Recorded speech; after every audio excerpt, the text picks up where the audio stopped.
Hello बच्चों, कैसे हैं आप? बढ़िया एकदम। आज हम लोग क्लास 10th के आईसीएससी बोर्ड के एक कविता को पढ़ने जा रहे हैं जिसका शीर्षक है यह जन्मभूमि मेरी। और मैं हूँ अर्चना श्रीवास्तव और आप देख रहे हैं ऑनलाइन हिंदी में।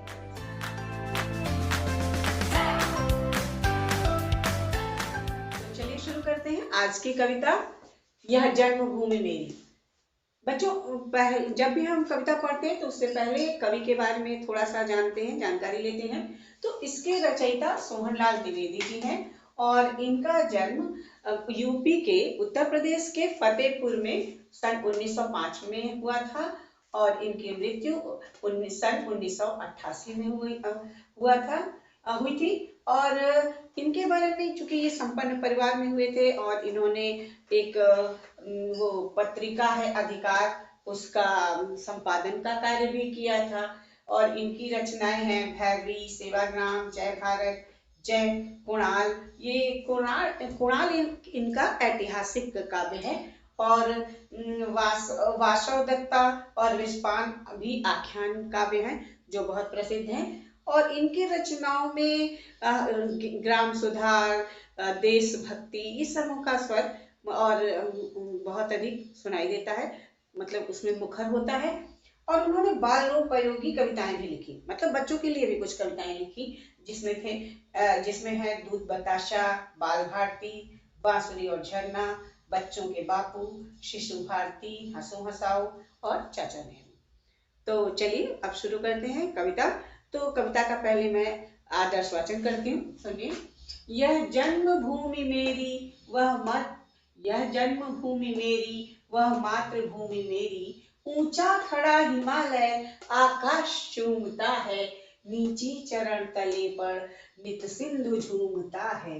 गंगा यमुना त्रिवेणी नदियां लहर रही हैं, जगमग छटा निराली पग पग छहर रही है। वह पुण्य भूमि मेरी, वह स्वर्ण भूमि मेरी, वह जन्मभूमि मेरी, वह मातृभूमि मेरी। झरने अनेक झरते जिसकी पहाड़ियों में, चिड़ियां चहक रही हैं हो मस्त झाड़ियों में। अमराइयां घनी हैं, कोयल पुकारती है, बहती मलय पवन है, तन मन संवारती है। वह धर्म भूमि मेरी, वह कर्म भूमि मेरी, वह जन्मभूमि मेरी, वह मातृभूमि मेरी।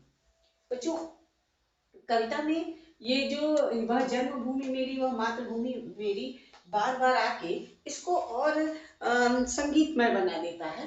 तो इसको मतलब इसको गीत के रूप में भी बहुत ही अच्छे ढंग से परिवर्तित करके गाया जा सकता है। कवि कहता है कि ये जो जन्मभूमि है, ये मेरी मातृभूमि है, यही यहाँ पे मैंने जन्म लिया है और यही मेरा पालन पोषण हुआ है।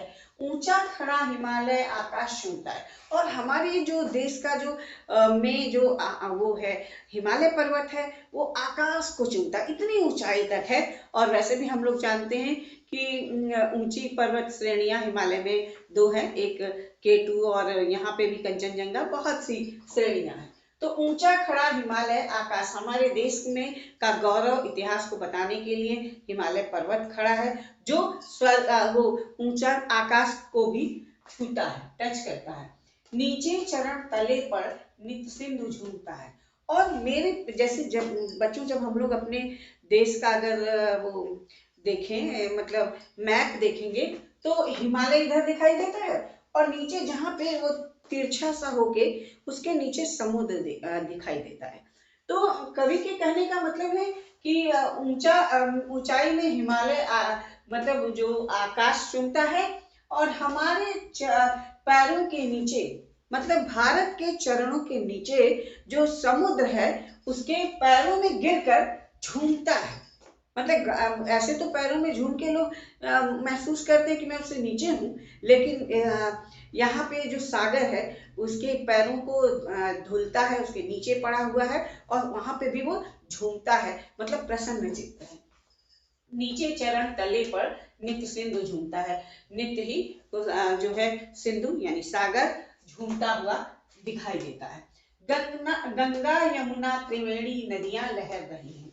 गंगा, यमुना, त्रिवेणी आदि नदियां लहरा रही हैं, यानी कि इसके शोभा को बढ़ा रही हैं। ये और बहुत सी ढेर सी नदियां हैं। जगमग छटा निराली पग पग छाया रही है।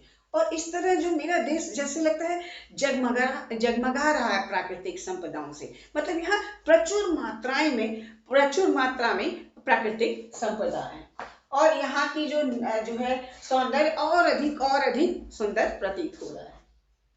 वह पुण्य भूमि मेरी, वह स्वर्ण भूमि मेरी, और वही मेरी भारत भूमि है। ये मेरी पुण्य भूमि है, और ये भूमि में स्वर्ण भूमि भी है मेरे लिए। और वही मेरी जन्मभूमि है, वही मातृभूमि है, जिसकी ये विशेषताएं हैं, जहाँ हिमालय आकाश चूमता है और पैरों के नीचे सिंधु झूमता रहता है, गंगा, यमुना, त्रिवेणी आदि नदियां लहराती रहती हैं, और इसके सौंदर्य को और भी प्राकृतिक संपदाएं बढ़ाती रहती।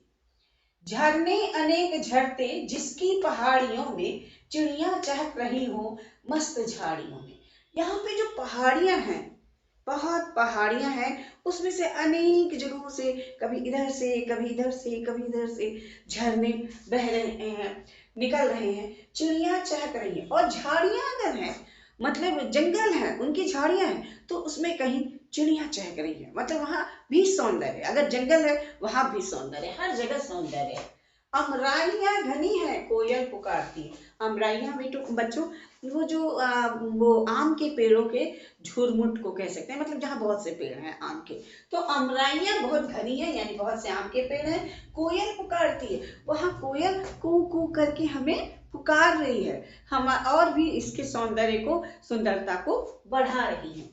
बहती मलय पवन है, तन मन संवारती है। और यहाँ पे मलय पवन बहती है। मलय जो पवन है, उसकी विशेषता होती है कि वो ऐसे एक जंगल से, मलय पर्वत से होके गुजरती है, जहाँ पे चंदन के पेड़ हैं। तो वहाँ की जो हवा है सुगंधित है, मंद है, और हमारे शरीर और हमें अच्छी लगने वाली, आनंददायी है। तो ये जो यहाँ की जो हवा है बहुत ही सुगंधित है, मंद है, और हमारे स्वास्थ्य के लिए लाभदायक है, और ये हमारे तन मन को संवारती है, तन मन को और अच्छा बनाती रहती है। वह धर्म भूमि मेरी, वह कर्म भूमि मेरी। वही वो भारत भूमि है, जहाँ अनेक झरने झरते हैं उसकी पहाड़ियों से। अगर झाड़ियों में चिड़िया प्रसन्न होकर चहकती हैं, और घनी घनी अमराइयां हैं जहाँ कोयल पुकारती है, यानी बोलती रहती है। यहाँ मलय पवन बहता है, और जो हमारे तन मन को संवारता है। और यही भूमि मेरी धर्म भूमि है, यही कर्म भूमि है। मतलब यही मेरे काम करने के लिए भी यही स्थल है जो इतना सुंदर है।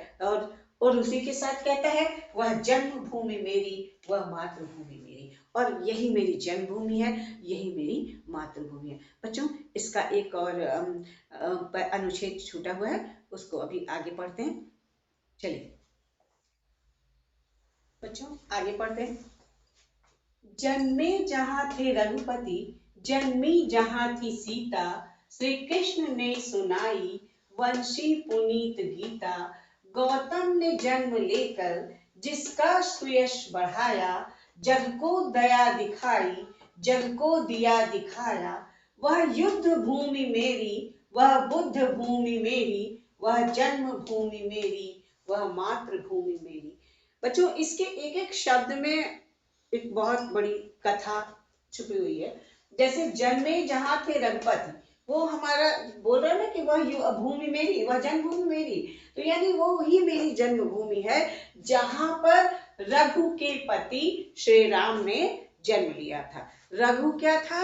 श्री राम का वंश था, मतलब उनके दादा परदादा किसी का नाम था रघु, और उन्हीं के वंश परंपरा को बढ़ाने वाले थे श्री राम। तो जहाँ इतने प्रसिद्ध, संसार प्रसिद्ध, जिनको कि हिंदू धर्म ग्रंथ में भगवान की संज्ञा दे दी गई है, जहाँ राम पैदा हुए थे, वही मेरी जन्मभूमि है, वही मेरी मातृभूमि है।